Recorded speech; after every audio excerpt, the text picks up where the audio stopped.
the parable today is entitled The Rich Fool. The rich fool. Now, there's themes of the rich fool throughout the Gospels in many different ways, but we're going to hear a parable specifically from the Gospel of Luke. We're going to get to the story in a moment, but if I could, I'd love to read for you the first 3 verses of Luke chapter 12 that's going to precede where we're going with our story today. It kind of sets us up. Luke chapter 12, verses 1 through 3. It says, "In the meantime, when so many thousands of people had gathered together that they were trampling one another, he, Jesus, began to say to his disciples first, 'Beware of the leaven of the Pharisees, which is hypocrisy. Nothing is covered up that will not be revealed, or hidden that will not be known. Therefore, whatever you have said in the dark shall be heard in the light, and what you have whispered in private rooms shall be proclaimed on the housetops.'" Jesus is there with the crowd. It says the thousands upon thousands that are there. Yet he turns to his disciples who would have always been nearby, and he gives them this message, in fact, this warning that is true for them and true for us. He says, "Beware of the leaven of the Pharisees." Now, the Pharisees, as we've spoken of before, think of them as the religious elite. They knew the Old Testament law. They knew the Torah. They were very familiar with it and sought to follow it by the letter of the law, though we see over the story of the Gospels that many had missed the heart of the gospel, missed the point behind it. Jesus says, "Beware of the leaven of the Pharisees, which is hypocrisy." Now, leaven, I'm not a baker, I'm not a professional baker, but I've learned a little bit. The leaven, as Jesus would reference in other places, spreads throughout the dough. And so what we're calling it today is this silent spreader. What is silently spreading throughout the heart and mind of these Pharisees? Jesus, whom he's had most of the run-ins with them, is now displaying this and sharing this with his disciples. And that was that it was hypocrisy. They say one thing here and yet do another thing over here. Or perhaps they say or do something in the light and yet say or do another thing when the doors are closed, when no one's around. And the warning Jesus gives is, yes, for the disciples who's with him, but I want us to hear this warning for us today too. Jesus knows our hearts, right? I say this all the time. He knows your heart. He knows my heart. He knows who we are deep down. There's no pretending or faking with Jesus. We can do our best to pretend and act more holy and righteous than we are for certain people, and we act one way here at church, and we act another way at work, and we act another way in our home. We can all be good at pretending, and yet that means nothing to Jesus. He can see right through this, and we're going to see an example of it today. And he warns to say, listen, everything that's said or done in the darkness, in the quiet, when no one's looking, all of that will be brought to light. It can be a scary passage, in fact. All that we do in secret will be brought to light, will be made known. Nothing stays hidden forever. When we surrender to Christ, we surrender to the bright white light of Christ, where there are no shadows. There's nothing hidden. Everything that's done will be made known. And this serves as a warning for us, and it sets us up for where we're going in our story. So if we jump a few verses down, we're going to be led into the story, the parable that Jesus would tell. But as always, the stories that he tells are in response to something that happens, something that's said, a question that's posed, some event, and then the story comes. And so for us, we don't have to go too far before the parable to get to where we're going. It's Luke chapter 12, now in verse 13. Someone in the crowd, so we just talked about the crowd, someone in the crowd said to him, "Teacher, tell my brother to divide the inheritance with me." But he said to him, "Man, who made me judge or arbitrator over you?" And he said to them, "Take care and be on your guard against all covetousness. For one's life does not consist in the abundance of his possessions." All right, let's pause there. The very next verse is where Jesus will go into the parable of the rich fool. So the crowd is gathered. It says there's thousands upon thousands. There's many there. His disciples would have always been nearby as they watch and take in how he does things and how he handles himself as a rabbi. And I want you to know that it wasn't completely unfamiliar for someone to speak out from the crowd, right? Maybe right now you don't want to speak up or say something, which if you do, that's okay. I may not know the answer to your question. I'm going to do my best. But in this setting with the rabbis and the crowd, oftentimes there was a little bit of a back and forth. And the rabbi would teach on something, and then someone from the crowd would shout out a question or an issue, or what do you think of this? And then the rabbi would respond to that, and then it would happen over here, and he would respond to that. It's typically how the messages would go during that time. And so this man shouts out, and he says, Rabbi, teacher, tell my brother to give me my share of the inheritance. He just shouts it out. Tell my brother to give me the share of my inheritance. Now, I love Jesus' response here. First off, this isn't, as I said, completely out of nowhere. If you look into the Bible, into the Torah, the Old Testament law, and find your way to Deuteronomy chapter 21, there is inheritance laws. All right, so again, this isn't coming out of nowhere. There are inheritance laws, how things are broken down, who gets what when the father passes away, how is it distributed among the children or the sons, how does that work?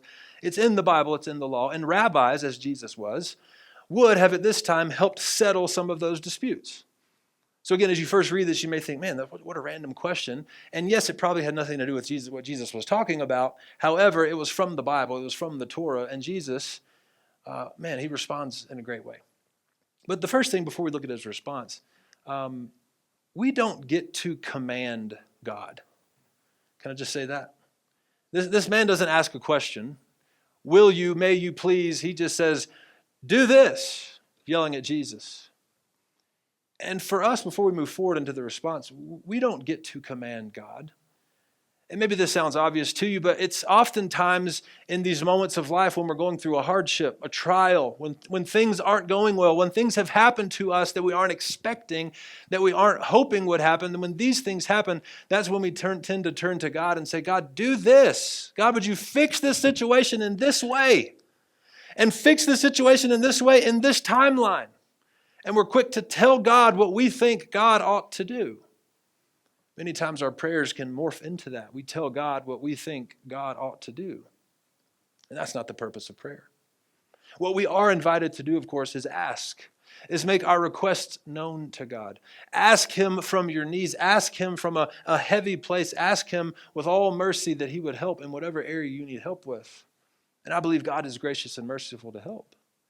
But we don't get to, as this man did, we don't get to tell God what we think God ought to do. Now, as Jesus responds, he says, who has made me judge or arbitrator over you? This is the question Jesus poses. A good rabbi is always going to answer a question with a question, or in this case, a command with a question. Who made me a judge or arbitrator over you? And the crowd there would have had a little flashback moment, in fact, to the story of Moses. Right, just before Moses is going to leave and flee Egypt to go into the wilderness where he would encounter God later, but before he flees and leaves Egypt, he goes to two men who are fighting and bickering, and he wants to settle their dispute. And they turn to Moses and they say, what? This is really this very same line. Who are you to be a judge or arbitrator over us? Jesus comes to be the greater Moses.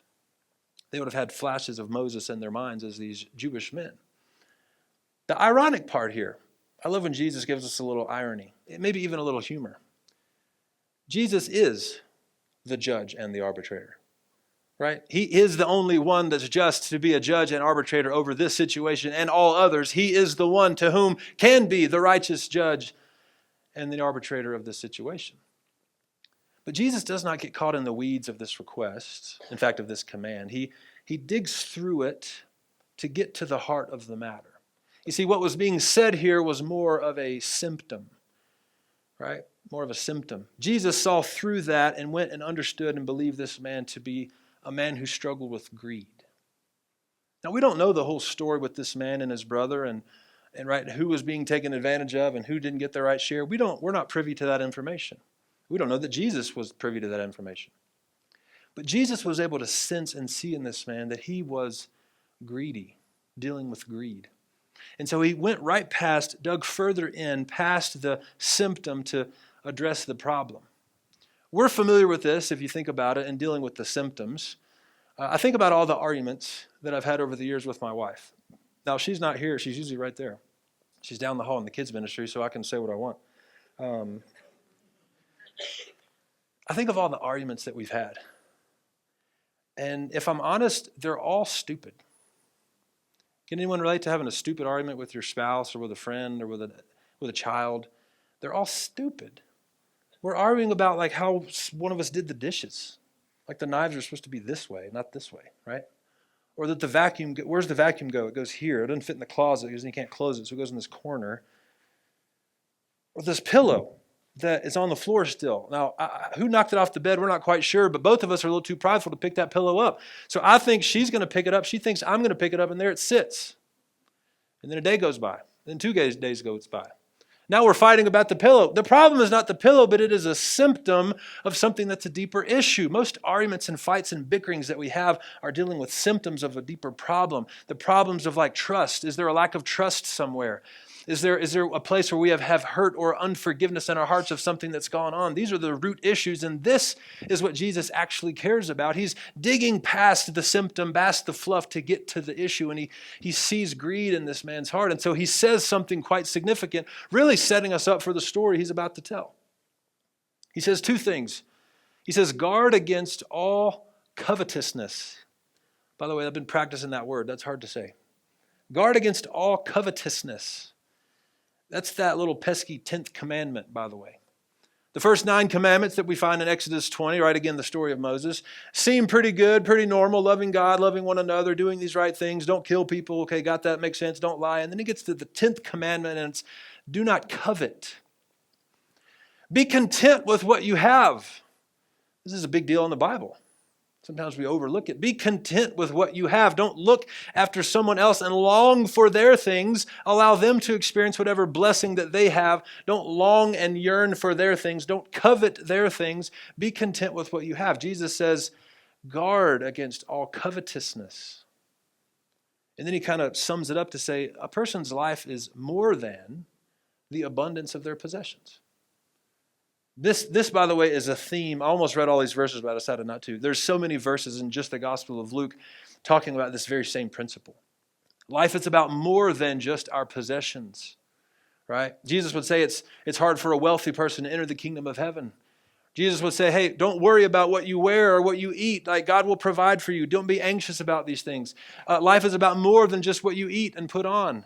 Man shall not live by bread alone. All these things are in the Gospel of Luke that reiterate again and again this same point, this theme that life is about more than our possessions and the abundance of those possessions. And so what Jesus does, of course, is he tells a story. So let us read this parable today of the rich fool. The very next verse, Luke chapter 12, verse 16. And he told them a parable, saying, the land of a rich man produced plentifully. And he thought to himself, what shall I do? For I have nowhere to store my crops. And he said, I will do this. I will tear down my barns and build bigger ones. And there I will store all my grain and my goods. And I will say to my soul, soul, I love how Jesus words this here. Soul, you have ample goods laid up for many years. Relax, eat, drink, be merry. But God said to him, fool, this night your soul is required of you, and the things you have prepared, whose will they be? So is the one who lays up treasure for himself and is not rich toward God. The parable of the rich fool. Jesus tells this story to his disciples, to the crowd that's gathered, and specifically to this man, which he believes has an issue of greed. So if we could, let's rebuild the story. Sometimes it can be hard to comprehend the scriptures and how they word things. Let's rebuild it just a little bit. You have a rich man, right, that he has an abundance of crops. It says it's plentiful. He has this mega harvest. He was expecting 1,000 tomatoes, and he's got 100,000 tomatoes. He was expecting 1,000 potatoes, and he's got 100,000 potatoes. Or whatever food you want to fill in the blank there, corn stalks, as far as the eye could see. He got a much greater and bigger and bountiful harvest than he expected. It's a great start to the story. And so the man looks around at all this stuff and he's going, what am I supposed to do? And he makes a decision. Well, I need to build bigger barns. My barns won't hold all of this stuff, so I'm going to tear down my current barns. I'm going to build many bigger barns, and I'm going to stuff them to the rafters from the floor to the ceiling with all of my stuff, all of my goods, all of my wheat and my grain and my tomatoes and my potatoes and my corn. I'm going to fill my barns with all my stuff. And so he does. And then he just sits back. He says, you know what? I think I'm set. He gets a glass of lemonade and sits on the front porch in his rocking chair. just relaxes. Let me eat, drink, and be merry. That's in the Bible, by the way, eat, drink, and be merry. Of course, we need to understand the context. He just sits back and relaxes, and he says, I'm good. I'm set for years to come.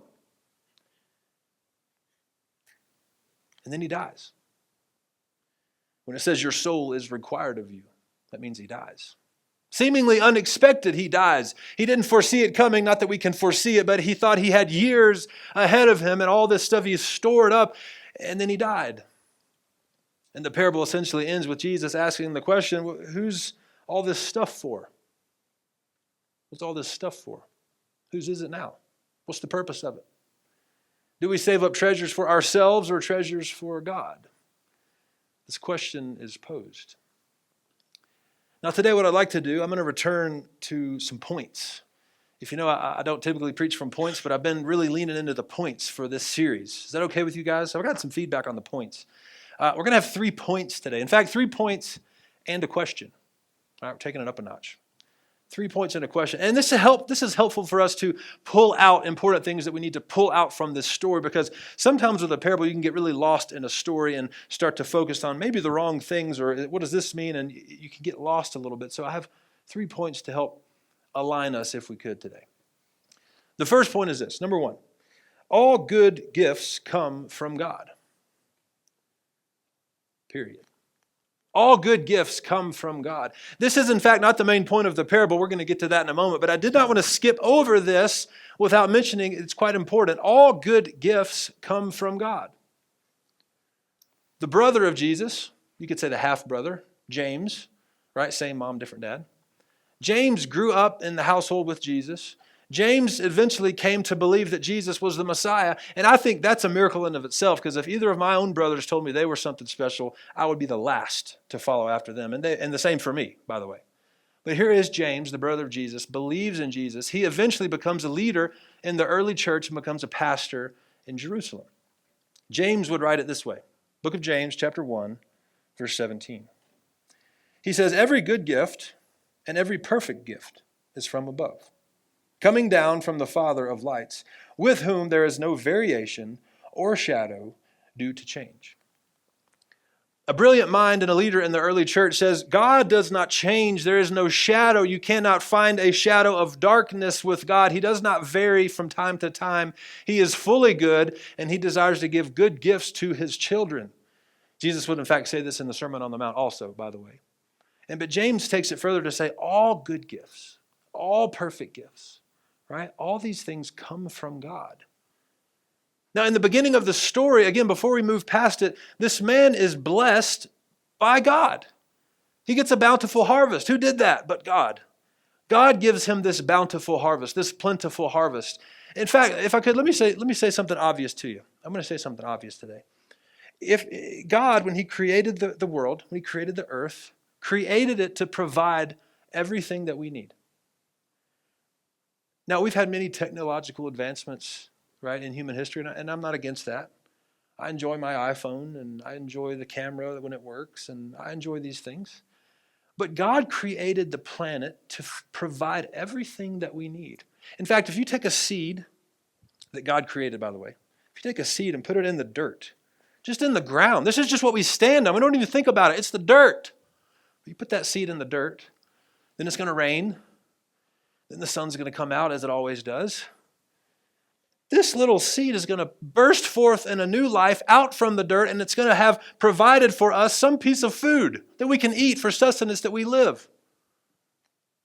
I told you I was going to tell you something obvious, but this is a miracle.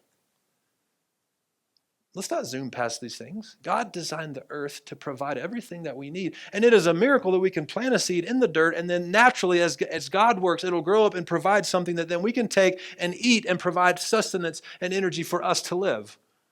Again, God has a great plan for all of us, and all good gifts come from God. This is the beginning of the story. This bountiful harvest that God designed to work provides for this man. And this principle would help us if we would think about it in this way with a lot of things in our life. If you think about time or talent or treasure, think about your money. Now, people don't love when churches talk about money. Can I get an amen? You were thinking it. And we don't talk about money very often here, actually. We believe that God leads us to take next steps as we give financially to the church and that type of thing. But if we think about our money as a gift from God, it can change the way we perceive things. Oftentimes we think, oh, this is my money. I've earned it. It's mine. Don't ask for it. If I'm going to give it to you, you better be thankful for this little sliver I'm going to give to you because it's my money. If we flip that over and thought, this money, this gift is from God. He's entrusted it to me. He gave me the personality that I have to help get the job that I have, the money that I needed to pay for the degree to get the job that I have, and the connections to the people that lead me to the job that I have that makes me the money so I can pay the bills. If we look at our money as a gift from God and think God is only asking for but a portion of that back and entrusting the majority of it to us, it changes the way we perceive how we move forward with our finances. And that is true not just with money, but with all things. The talents that you have, the gifts that you have, the abilities that you have. These are gifts from God, and all good gifts come from God. That's number one. Number two. Blessings are for sharing, not storing. Ooh, I like this one. This is my favorite of the 3 points, by the way. Blessings are for sharing, not storing. See, this man in the story was blessed. Right, there's no denying it. He was blessed with a bountiful harvest, with a plentiful harvest. He had all this stuff, and the first thought that came to his mind when he has, look at all this stuff that I have is, where am I going to keep all this? How am I going to store all this for me to use today and for many years from now? And he tears down his barns and he builds bigger barns. His first thought was to store things. It can be hard for us to relate to this man. I don't know if there's any farmers out there today. Is there any farmers out there? Not as many as probably Jesus was talking to. If you've ever looked around Castle Rock, here we are in Castle Rock. If you drive just 10 feet in any direction, you're going to see a self-storage facility. They are all over the place. There's got to be 20 at least in Castle Rock. There's got to be 1,000 of them in the Denver metro area. There's tons of these things all across the United States, these self-storage facilities. And maybe you're here today and you have stuff in self-storage. Just take a breath. I'm going to say some things, but just take a breath.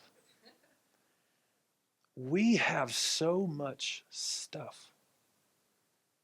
We do. Now maybe you hear that and you think, well, I don't have that much stuff. In fact, compared to the world around us, you are rich, very rich. Compared to many people around the world, you are very rich. And we have an abundance of things. In fact, we have so many things that we can't even fit all of our things in our homes. And we have to pay extra money to a building down the street that's a self-storage unit just to store our extra stuff. All of these possessions that we have, this self-storage epidemic that we have in this country where we have so many things, we can't even fit all of them in our house, in our basement, in our garage, in our attic, in the closets. We have to get extra space, extra barns, and fill them with all of our stuff. Meanwhile, there's people just around the corner of the planet. They're our neighbors. They may live far away, but we're all neighbors. We're all children of God that He created and put on this planet to provide for us with everything that we need. They live just around the corner and they don't have a thing. They have no possession to their name.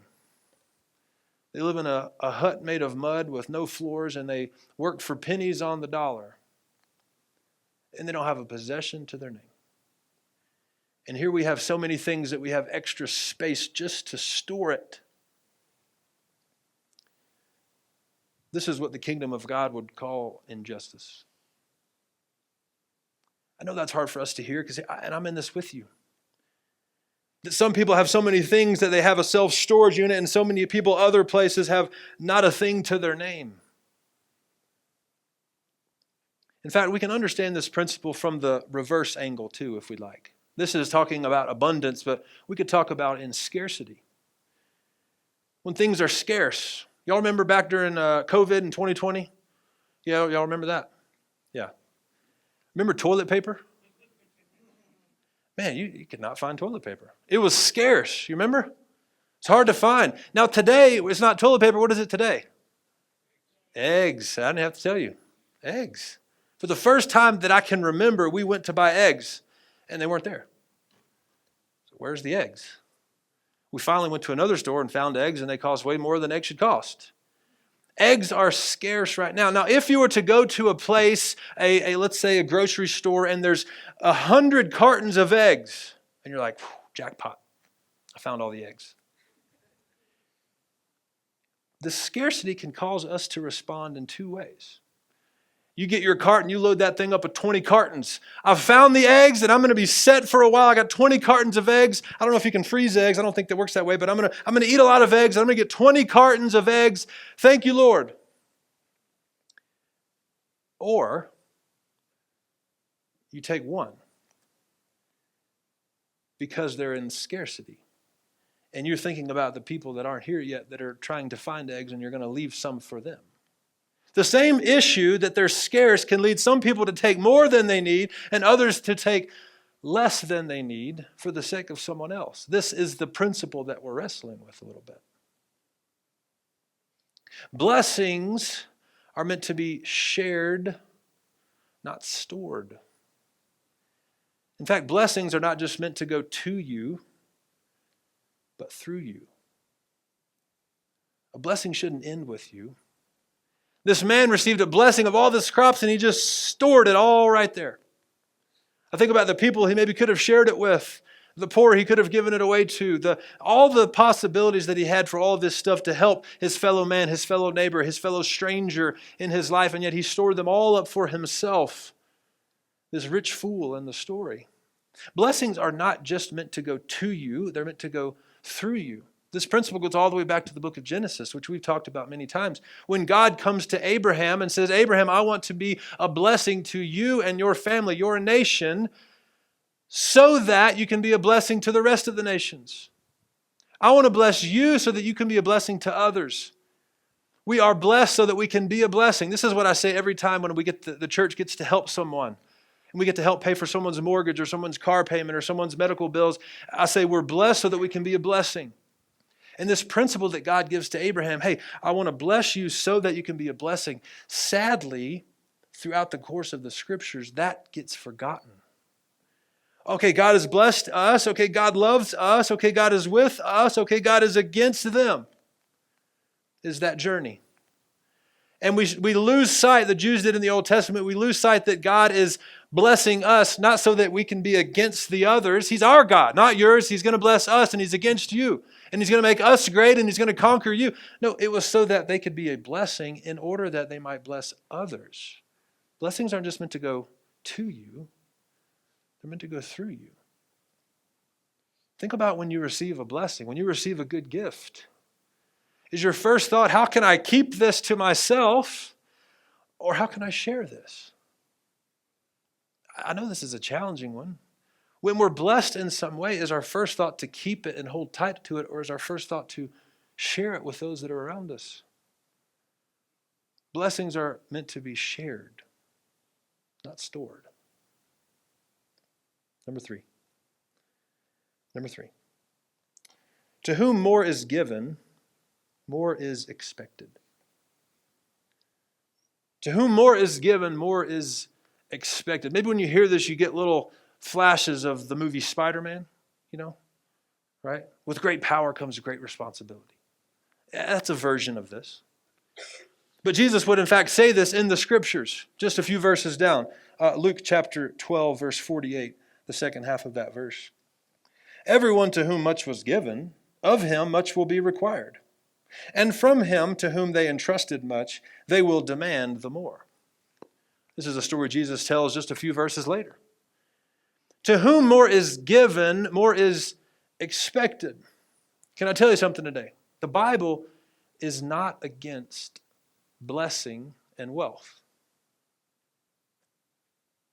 God is not against blessing and wealth.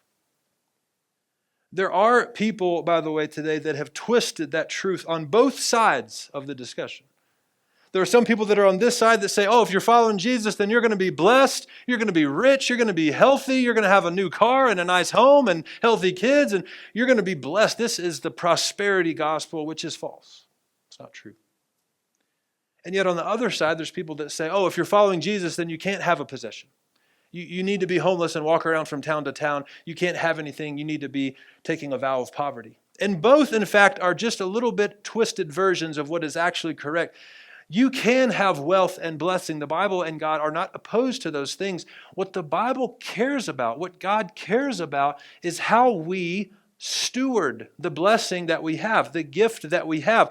To whom much is given, to whom more is given, more will be expected from them. This is why, of course, Jesus says it's so difficult for the kingdom of heaven to be entered by a wealthy person.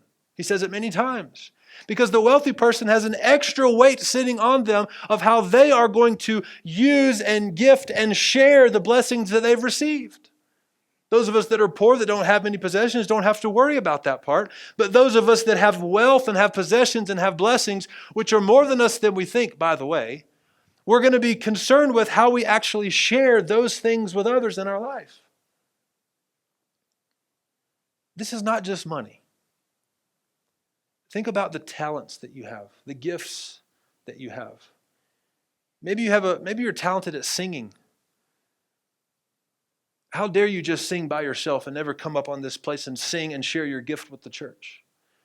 Maybe you have a talent of being with children and you can lead children great. How dare you keep that to yourself and not bless the church with that gift and serve in the kids' ministry? Maybe you have a blessing of time. You're retired or your job allows it for you. And how dare you keep that time for yourself and you just scroll on your phone or waste your time instead of spending it with other people? We have been given many gifts and talents and blessings, and we are called to share those things.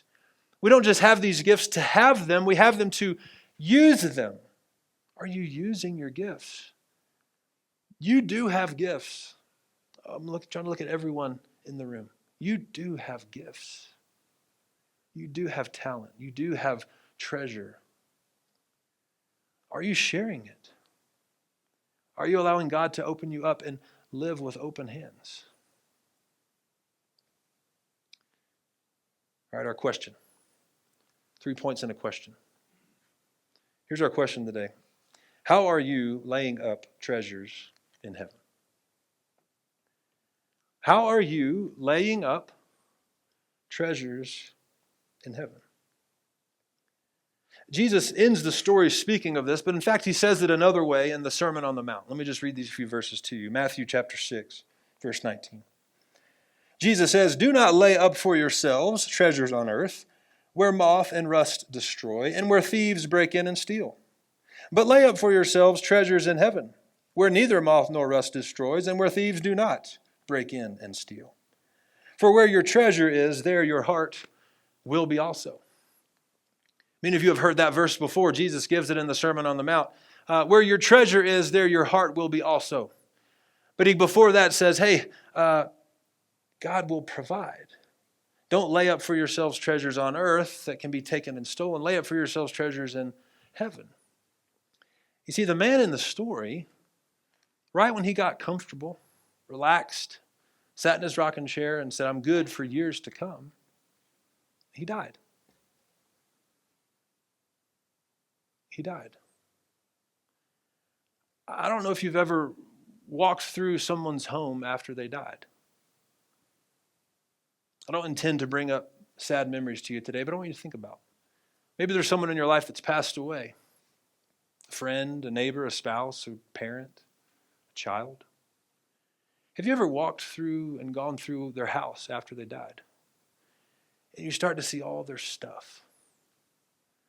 All the things that had plans to be used at one point. That box in the garage that had these things that we were going to use that we never really got around to using. That box in the basement with the fine china. Anybody have the fine china that they never use ever? Never pulled it out and actually used it. It just sat there and waited. In these times, we're reminded about how much stuff that we have. And the fact that we can't take any of this stuff with us. None of this stuff that we have, none of these possessions that we have that are so seemingly important to us now, none of that stuff can go with us. Do we want to lay up for ourselves treasures in heaven? What does that really mean? What does it mean to lay up for yourselves treasures in heaven? It means that you're going to invest yourself into eternal things, namely people, because we are eternal things. Do we invest and give ourselves over into one another, into other people? When I think about this man dying unexpectedly and not living as long as he could, I can't help but think about my father-in-law, who I've talked about many times here. His name was Bruce, Papa Bruce. It's where we named our son Bruce after. Bruce was not like this man in the story. I do think Bruce was rich. He worked in a pharmacy. He was a pharmacist and owned a local pharmacy, and he helped people all the time. I worked for him at one point in my life. He helped people in many different ways. He was able to provide for his wife and their 6 children, my wife being one of them. He was rich with talent. He could play the guitar and sing beautifully, and he would lead the church in worship. He was a kind and tender-hearted man, and everyone who met him absolutely loved him. And then Bruce died. He got cancer and he died. Much too young. But I think about Bruce, who was so rich, but wasn't a fool. He invested into things that were eternal. He invested into things that would come after him, into people. I have a picture I want you to see today of a family. This is our family. This is Bruce's family. That's his wife there in the middle. We call her Kiki. All his children and their spouses and their children. And I'm just one of many. I'm right over here with my crew. And in this group is not a group of perfect people. A group of people attempting to follow Jesus. There's a few pastors in the group.